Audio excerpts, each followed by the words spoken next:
Soy mujer, soy madre. No puedo tener hijos. Escribo. No puedo tener hijos. Soy madre. Escribo. Soy mujer. Soy madre. No puedo tener hijos. Escribo. Soy mujer. Me gusta ver a los gorriones descansar sobre los cables de alta tensión frente a mi despacho en las afueras de Madrid. Se distribuyen sobre la línea negra equidistantes, como las notas de un pentagrama en el cielo. Hace poco me enteré por casualidad de que los pájaros se colocan así porque esa es su forma de estar juntos. Existe una distancia mínima intraespecie que no les permite estar más cerca de un individuo de lo que se aproximan sobre el cable. Por eso guardan siempre distancias regulares de separación. A veces, cuando uno de ellos se harta de estar tan cerca del resto, sale volando. Eso es ser pájaro. Yo no soy pájaro, soy una mujer. Y algunas tardes intento adivinar, justo antes de disolverme en el atasco que me llevará a casa, cuál es la distancia mínima que debería mantener respecto de otros individuos de mi especie. Algunos días, como hoy, me pregunto si existe para mí siquiera una distancia. Pero la verdad es que, desde que soy madre, las referencias han saltado por los aires. De hecho, todo ha saltado por los aires. Todo menos yo. Porque a diferencia de los pájaros, yo no puedo volar.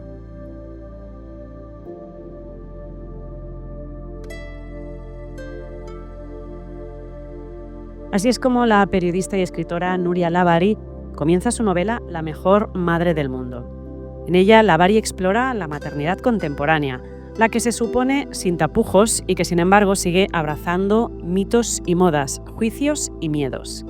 El sexo, el cuerpo, el trabajo, las diferencias entre hombres y mujeres y lo más primitivo del deseo de ser madre convergen en una novela que disecciona la maternidad, incluidas sus propias contradicciones. Núria Labari no se calla nada. Cargada de ironía, su novela también consigue hacernos reír. Y ver la maternidad así, desde la verdad y desde la risa, llamando a las cosas por su nombre, es una gran manera de romper mitos y de sentirnos menos solas en esa individualidad que también es ser madre.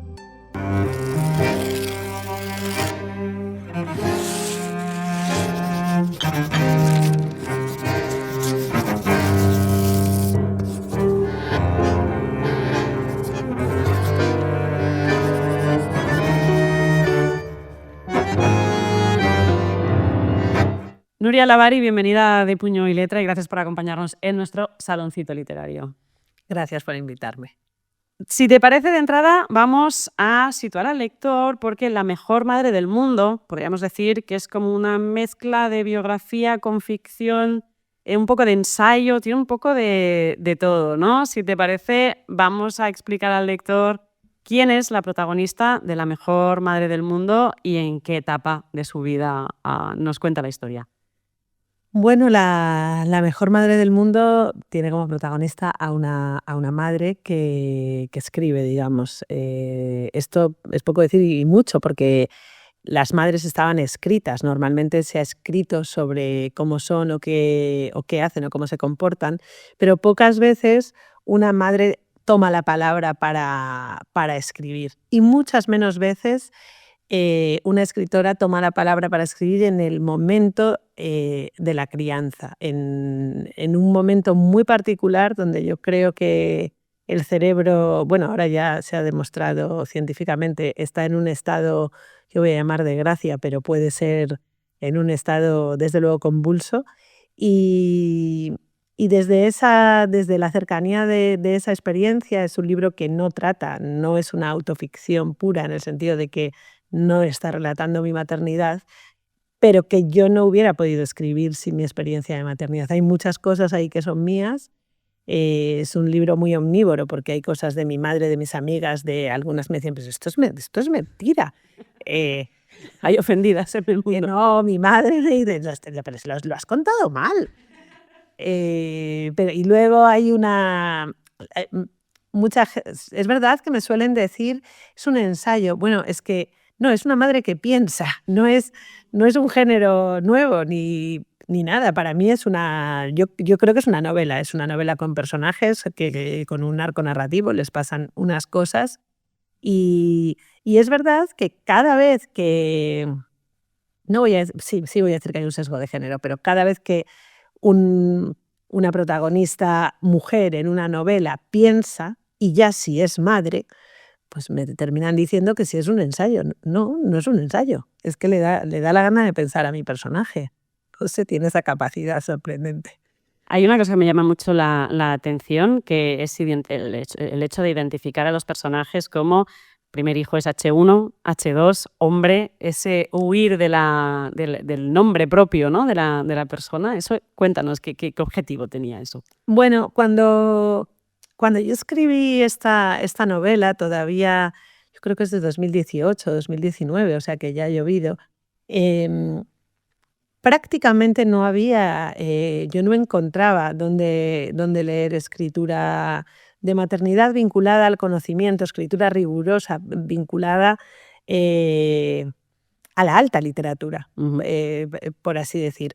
Y me iba siempre como mucho o a una sección que infantilizaba a las mujeres en plan el jueguito, el potito, estas revistas de ser mamá y que se parecen mucho a los manuales de instrucciones que traen los nenucos, que son prácticamente idénticas, y si no, quizás a una sección confesional, de diarios, y yo no quería hacer esto, ¿no? Me parecía que la maternidad era un motor de conocimiento y uno de los grandes temas de la literatura, y me sorprendía mucho que, bueno, la muerte, por supuesto, es un gran tema, la guerra es un gran tema, el amor es un gran tema, pero, o uno de los grandes temas considerados en esta historia de la alta cultura, pero la maternidad había sido expulsada de manera incomprensible, aunque solo sea por el círculo que cierra o abre con la muerte, y lógicamente no era incomprensible, era porque el cuerpo legítimo de la maternidad es la mujer y había sido expulsada, ¿no? Entonces, no quería que pareciera, te estoy contando mi maternidad, y era muy consciente quizá en todo momento que estaba usando personajes que eran casi símbolos. Bueno, casi no, funcionaban un poco como símbolos y como mito. Hay un momento en que se dice mito y timo. Se escriben con las mismas letras, y a ese espacio mítico que es el hijo, que es el hombre, que es la madre, se está refiriendo esta novela, que tiene como capas de cebolla, ¿no? Tiene una intimidad que sí es un tuétano muy personal, pero escala, digamos, hacia ese lugar mítico que compartimos, no voy a decir de manera universal, pero que es más colectivamente compartido. De hecho, hay de alguna manera una reivindicación en esa parte literaria de la que hablabas y comentabas, ¿no? Que es curioso que cuando hay un libro sobre maternidad parece que es cosa de mujeres. De hecho, hay una frase que dice: lo de ellos es de todo y lo de nosotras es solo nuestro, ¿no? Sí, bueno, esto es una cosa alucinante. Esta novela fue para mí casi un descubrimiento sociológico, ¿no? Porque no es exactamente que la maternidad sea un tema de mujeres, solo es un tema propiamente femenino si lo firma una mujer.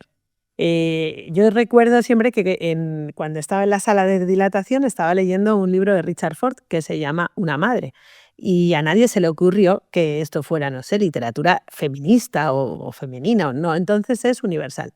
Richard Ford, Una madre, esto es literatura universal. Sale Vivian Gornick con Apegos feroces y entonces va a una estantería nueva que se llama literatura feminista. Es que eso, o sea, a mí es una cosa, a nadie se le ha ocurrido pensar que Madre de corazón atómico es una novela dirigida solo a mujeres. Pero si la firmo yo, entonces sí. En este libro creo que solo lo he dedicado, bueno, quizás puedo contar, y con el paso de los años, 50 hombres, tirando muchísimo por lo alto. Pero desde luego el primer año ningún hombre venía a que le firmara. Mi anterior novela además trataba sobre el 11M, sobre terrorismo y demás. Yo era una escritora unisex. De pronto se fueron. Y es por esa mezcla de que todavía cuando la palabra madre aparece con una mujer lleva un estigma encima del que la mitad de la población sale corriendo, ¿no? Y algún hombre me decía, bueno, que sepas, vino un lector a decirme, yo no solo te leo, yo es que te leo en el metro así, a la vista de todo orgulloso, ¿no? Y esto con Agustín Fernández Mayo no le pasaría. Una de las cosas que precisamente reivindica un poco al personaje, la protagonista, ¿no? Dentro de su maternidad y de su novedad como la nueva madre, vamos a decir, es que existe una pérdida de identidad, de alguna manera. De hecho, hay un fragmento que dices, una madre es el satélite de otro ser más importante. Una madre es la antítesis del yo creador. Las madres no escriben, están escritas, sentenció la psicoanalista Helen Dutch allá por los 70 y hasta hoy. Esta pérdida de identidad, o sea, ¿crees que es posible que no suceda? ¿Existe la posibilidad? ¿Nos podemos plantear una maternidad en la que no quedemos en segundo plano de manera absoluta? Qué pregunta difícil. A ver, voy a responder casi con una cita del libro también. Es como un poco, creo que no y creo que ojalá no. Porque la maternidad tiene también, bueno, tuvo para mí, creo que es que hay que hablar siempre de maternidades, ¿no? Pero creo que hay muchas maternidades, o al menos la mía lo tuvo así, donde esa pérdida de individualidad es también una conquista de lo universal, ¿no? De pronto es como del aislamiento. Hay una imagen en el libro que creo que dice: dejé de ser una gota sola y me convertí en océano.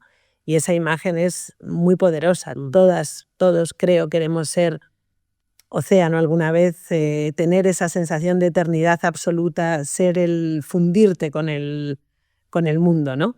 Eso te lo puede dar la maternidad, pero claro, todas las cartas no pueden ser. Claro, lo que yo descubrí cuando era océano es como, ostras, pero no puedo ser gota de agua nunca más.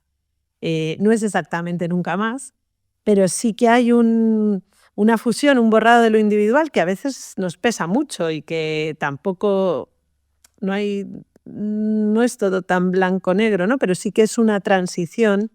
Yo creo que es bueno, un tránsito hacia otra realidad donde quizás hay que aceptar como esa pérdida que además va a ser pasajera. Por eso también hablaba de ese estado de gracia en el que está escrita esta novela. Es como una novela océano y yo desde ahí ya no puedo escribir. Ahora a lo mejor tengo demasiado yo puesto encima. Ahora yo ya no estoy ahí. Mis hijas tienen el 14 la mayor, 11 la pequeña. Ya no se da ese lugar tan único, ¿no? Que es esa crianza donde un cuerpo y otro continúa y no están tan claras todavía las diferencias entre la madre y su hija o su hijo, ¿no? Está claro que es una época intensa, donde además creo que aparece también mucho y se ve en diferentes partes del libro el juicio en diferentes aspectos. Por un lado, el juicio externo, ¿no? Y vamos primero con el juicio social. La típica frase, de hecho lo pones, ¿no? De lo entenderás cuando seas madre, parece que hasta entonces no es válida, ¿no? La opinión, cosa bueno, que es muy discutible, se puede entender. Pero sobre todo me gustan muchos momentos en los que aparecen, además cómo funciona el cerebro de la protagonista es muy divertido, porque le van apareciendo personajes a los que tiene que hacer callar, ¿no? Desde la conversación con la madre tierra, no me recuerdo cómo se decía, ¿no? La madre tierra o la madre... Sí, que la conversación telefónica, hasta un momento en que tiene allí todo de personajes históricos feministas un poco casi burlándose, ¿no? De su apego a la maternidad o su propia madre o abuela que van apareciendo de manera esporádica y esa presión de alguna manera es una etapa en la que se siente de una manera muy muy dura precisamente por ese querer ser, ¿no? Buenas madres. Sí, bueno, el cuerpo de las mujeres creo que nunca ocupa, no consigue ocupar en el espacio público un lugar que sea neutro o que sea no violento, ¿no? Que hay mucho juicio, creo, sobre nosotras desde la menstruación hasta la maternidad, hasta la menopausia, hasta el último día, hasta la arruga, hasta la vejez, hasta cualquier cosa que encarne una mujer lleva un juicio público bastante grande, especialmente si cometemos la temeridad de salir de casa. Lo femenino ha estado relegado al hogar y ahí, digamos, quizás uno puede estar más a salvo de ese juicio social, pero sacar lo femenino al espacio público y además sacarlo, bueno, lo femenino, quiero decir, los roles tradicionalmente asociados a las mujeres al espacio público y además con orgullo y no intentando ocupar el espacio de los hombres, sino intentando que esos roles estén en el centro del debate, del diálogo, de lo público, de la sociedad, de lo político, eso lleva a juicio siempre. Y lleva el juicio de todos, por supuesto, de todas, de algunas. Claro, lleva siglos y siglos, ¿no? de una cierta cultura, de una cierta costumbre, de unos ciertos vínculos. Entonces sí, hay ahí esa pelea, ¿no? que tiene la protagonista por ser la propia dueña o la propia responsable o la única de su maternaje, ¿no? Al final.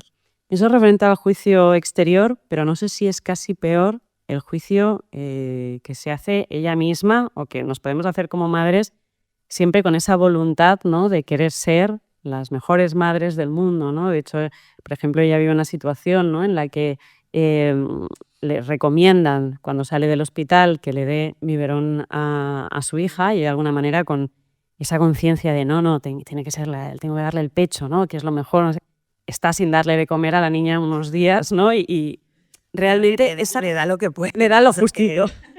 Le da todo lo que tiene, que igual es poco, pero... Pero ¿hasta qué punto ese juicio interno o este objetivo que tenemos de hacerlo todo tan bien como madres, con lo que hemos concebido que es ser buena madre, es incluso peor o más duro que el exterior?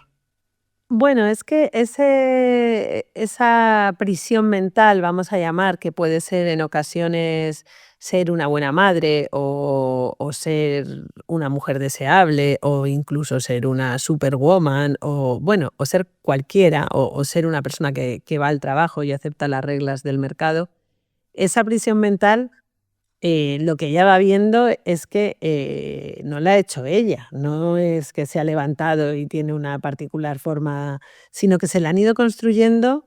Lo que va viendo son los barrotes invisibles, ¿no? de esa cárcel, de esa forma de estar y de ese deseo de estar de una determinada manera que implica la maternidad. No ya ser la mejor madre, sino ese destino materno que le han metido en el cuerpo desde niña, ¿no? Porque también es un libro que cuestiona la maternidad y reivindica la no maternidad en algún momento también como lugar posible, deseable y sobre todo el hecho de que la maternidad no es el fin último, ni la consagración, ni lo mejor que le puede pasar a una mujer, ¿no?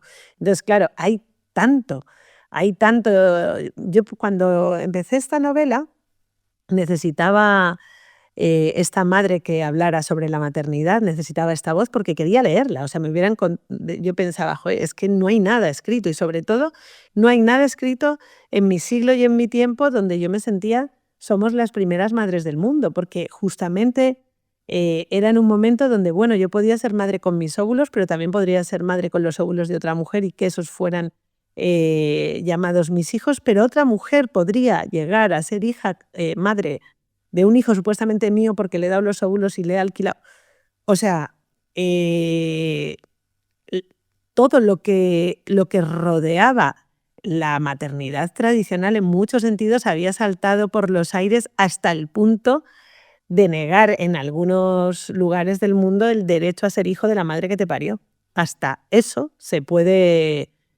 O sea, bueno, sabemos en qué contexto estamos y yo de ese contexto pensé, no hay nada escrito, yo me veía y decía, si es que, todo para mí, me veía como en un desierto, como de esto puedo escribir porque como no hay nada... No pensaba, oye, al ser la primera o de las primeras, pues me voy a... Y era mentira, lo que me encontré no era ese desierto para poner yo ahí la primera palabra, sino me encontré un verdadero estercolero, un basurero de prejuicios, una ruina enorme donde no podía, o sea, todo el tiempo fue levantar piedras, ¿no? De todos esos prejuicios que donde parecía que no había nada, había mucho escrito, dicho y quizás no tomado con conciencia, por así decir, ¿no? Y ella va despertando a todo esto.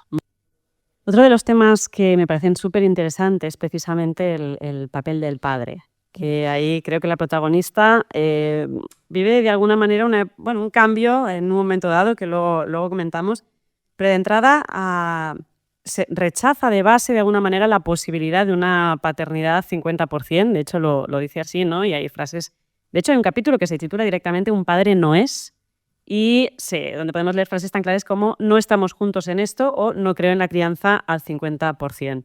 Entonces es un tema de no existe, no vayamos a engañarnos, o es un tema de no existe pero además es que es imposible.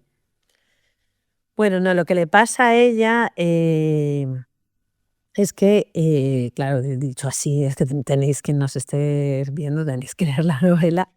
Es como, hay un momento, una escena en la novela en el que donde ella está con su bebé, no sé si es ella la que lo lleva en canguro o el hombre que tiene delante, ¿no? Pero está en una reunión de trabajo, en un coworking, y ella tiene sus grietas en los pezones de dar de mamar, su niña que le va a hacer que le duela en cuanto que la oiga llorar, su super oído de madre que oye un llanto a través de cualquier lugar del mundo, y ahí tiene un padre feliz con su canguro que le dice: la verdad que nosotros, yo lo estoy haciendo todo al 50%. Y claro, ella, pues no sé, con su episotomía, con su teta, con su cuerpo que ha dado la vuelta, es como, bueno, el 50% no va a poder ser. Serán otras cosas a lo largo de, por supuesto, de la vida de los hijos, e incluso puede que llegue un momento en que el padre asuma el 100% o el 80%. Lo que ella quiere decir es, hay una, hay una parte de la maternidad que no voy a negociar, o sea, que no te voy a regalar, no, no puede estar en el peor mundo posible de todos. O sea, ¿cómo va a ser al 50% que tengas la misma baja que yo? ¿Me lo puede alguien explicar esto todavía hoy? Yo estoy súper a favor de que los padres tengan baja paternal. Vamos, he defendido esto muchísimo y creo que está cambiando el panorama de la crianza y la conciliación y el vínculo que los padres establecen con sus hijos muchísimo. Pero no puede ser la misma. Algo me tiene que tocar a mí de más, porque a mí me ha dado la vuelta al cuerpo. A lo mejor he engordado 25 kilos, he tenido preeclampsia, he estado 5 noches en el hospital, me han cortado 10 capas de carne para hacerme una cesárea. No es lo mismo dar un biberón que amamantar. No es que es como, no, sigo pensando esto que le sucede a ella, que además tiene unas consecuencias políticas muy graves, como que no tengamos las madres una mayor baja de maternidad después de parir que nuestros compañeros hombres. Y es un poco lo que dice ella, como, bueno, esto es el peor de los mundos. O sea, después de que caiga todo en mí, después de tener mayor carga física, desde luego, indudable, pero además casi siempre mayor carga mental, porque traigo toda esta tradición puesta encima, viene aquí con el canguro y me dice que, oye, que ya él se ha puesto al 50%. Entonces es como, no, o sea, me paguen mi parte, tú 50% no, tú en igualdad conmigo no puedes estar, ¿no? Y yo soy muy crítica en general, también en mi siguiente novela lo soy, con esta idea de la igualdad malentendida y de que las mujeres tenemos que ser iguales a ellos en todo, ¿no? Y que ellos, chasqueando así, ya, fíjate. En este tema, la protagonista se detecta como un cambio en un momento dado a raíz de una escena bastante divertida también, donde ella hasta el momento es como que asume muy bien su papel, ¿no? de madre y esposa perfecta, y en un momento dado es como que ella, a raíz de una escena que sucede con un punto escatológico, vamos a decirlo, es como que ella se da cuenta que se está descuidando o que por poner atención en todos la cosa no está siendo muy equilibrada en la crianza, y de repente se enfada muchísimo con su pareja, con hombre, que además está medio dormida haciendo la siesta, y ella dentro se va como consumiendo y va sacando toda esa rabia, que es este cambio de chip. Es como que realmente queremos hacerlo también, que en el camino nos olvidamos de nosotras mismas. No, la relación de ella con hombres es muy bonita porque él sí es el mejor padre del mundo, ¿no? Él se sitúa como realmente no quería caer en esta novela para nada en la guerra de géneros, que es un espacio que no me interesa nada, y en ese reproche, no, él realmente es de los del 50%. O sea, él está en todo lo que puede estar, pero claro, está en su realidad, está en su cuerpo y quizás lo que ella descubre en ese enfado es que necesito más del 50. Es una escena en la que va a limpiarse y tiene el papel, hace pis, pero el papel está manchado de caca porque se le ha olvidado limpiarse o no le ha dado tiempo este momento en no alcanzo, es absolutamente imposible, ¿no? ¿Y por qué él sí alcanza? O sea, ella lo que se asombra es por qué él termina, por qué él está dormido. O sea, a ver, y él le dice, a ver, yo me he levantado, he ido a la compra, he hecho la comida, pero para ella es inexplicable como si todo igual, pero hay un momento que tú te duermes, o hay un momento en que tú descansas, o qué parte es la que me está tocando a mí, ¿no?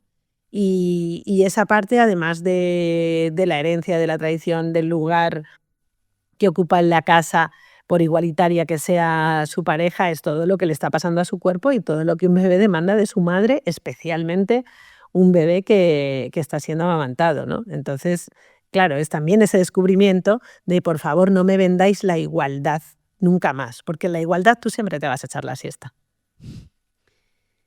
Estamos llegando al final de la entrevista, pero para mí sí que es muy importante un gran tema que sale más tirando al final y a mí personalmente como madre seguramente es de los que más leerlo como frase me tocó bastante, ¿no?